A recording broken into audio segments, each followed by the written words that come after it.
sejahtera. Tak kenal maka tak cinta. Empunya diri Dina Alisha Humaira binti Ismadi, murid tahun 5 dari Sekolah Kebangsaan Kuala Lumpur.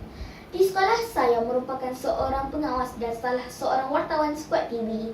Pada video kali ini Dina ingin berkongsi tentang sebuah buku yang bertajuk 366 Kisah Rasulku Muhammad. Pengarangnya ialah Ustaz Muhammad Zanzuri Hussein yang diterbitkan oleh Darul Mughni Trading Sendi dan Berhad pada tahun 2020. Ianya mengandungi 192 halaman dan dijual dengan harga RM34.90. Melihat kulit hadapannya saja, kita sudah tertarik untuk membelinya. Ianya mengisahkan tentang Rasulullah semenjak baginda kecil sehinggalah kewafatan baginda. Sejak kecil lagi, Rasulullah dilihat sebagai seorang yang istimewa yang mengungkapkan mukjizatnya sebagai seorang bakal nabi. Lebih menarik, peristiwa dua malaikat membelah dada baginda semasa kecil dan membersihkannya menggunakan air zam-zam. Baginda terkenal sebagai seorang yang jujur, amanah dan hebat di dalam perniagaan. Kepribadian mulia inilah yang berjaya menawan hati Siti Khadijah sehingga baginda berkahwin dengannya pada usia 25 tahun. Hadirin sekalian, pada usia 40 tahun, Nabi Muhammad menerima wahyu pertama. Maka bermulalah kehidupan yang sangat getir bagi baginda dan ahli keluarga terdekat. Mereka berkorban segalanya demi jihad ke jalan Allah. Begitu perik yang ditanggung, sering dihina, dipukul, dipulau sehingga ancaman bunuh. Semua itu langsung tidak mematahkan semangat baginda. Namun demi menyelamatkan pengikut yang terus disiksa, Rasulullah berhijrah ke Taif. Malam 1 Muharram, Rasulullah ditemani sahabatnya melakar hijrah pertama. Indahnya susunan Allah, kaum Ansar dan Muhajirin bersatu menyambut Rasulullah serta sahabatnya. Rasulullah sebagai pemimpin negara, peniaga yang berjaya, panglima perang yang hebat dan pentadbir ekonomi yang bestari. Meskipun begitu, hujan emas di negeri orang, hujan batu di negeri sendiri. Walaupun tenang dan damai di kota Madinah, namun hatinya masih merindukan tanah tumpah darahnya. Akhirnya, Mekah berjaya ditakluki semula. Bukan pesta, bukan sorakan, tetapi azan dilaungkan dengan penuh syahdu.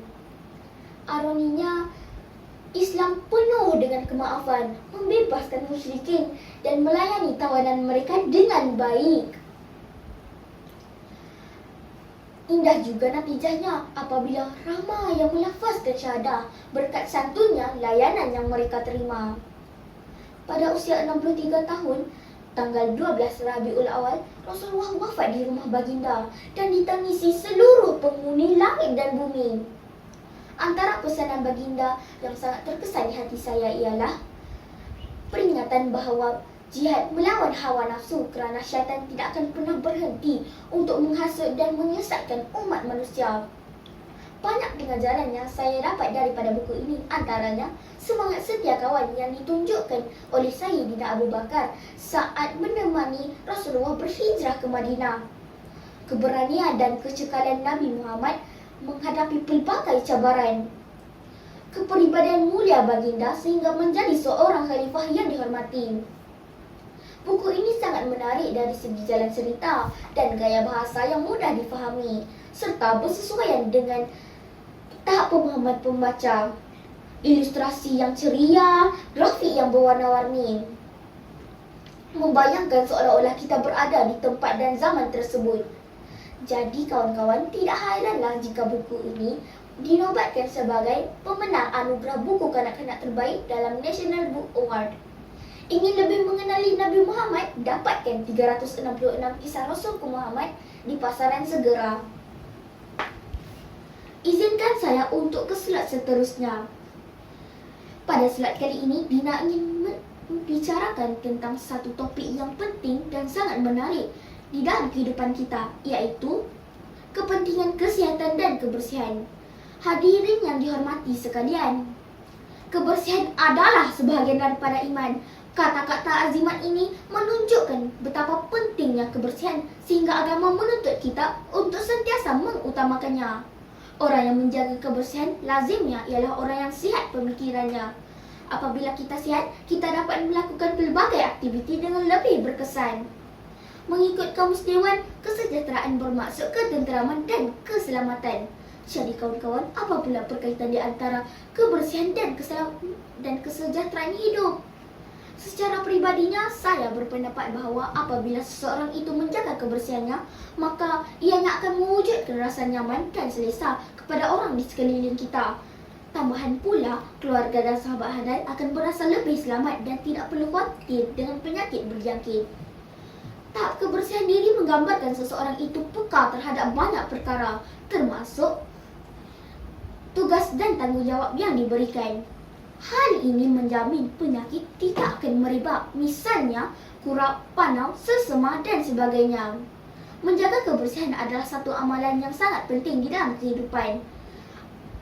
Kebersihan haruslah dipupuk dan disemai sejak dari kecil lagi. Anak-anak perlu dididik dan dibimbing untuk menjaga kebersihan, tidak kiralah sama ada kebersihan diri maupun kebersihan alam persekitaran. Selain itu, menjaga kebersihan akan memperlihatkan kita imej yang menarik. Hal ini akan memudahkan kita untuk bergaul mesra dengan kawan-kawan ataupun orang lain. Malahan, penampilan diri dapat diselahkan melalui pemakaian kita. Murid-murid juga akan mudah menumpukan perhatian kepada guru apabila mereka berasa nyaman dan selesa. Kesannya, mereka akan mudah mencapai kejayaan. Amalan kebersihan haruslah dipraktikkan di sepanjang masa. Pastinya kita akan menjadi bangsa yang dihormati dan disanjung tinggi walau dimanapun kita berada. Ibarat kata pepatah, negara bersih, rakyat sihat. Jadi kawan-kawan, mari bersama-sama kita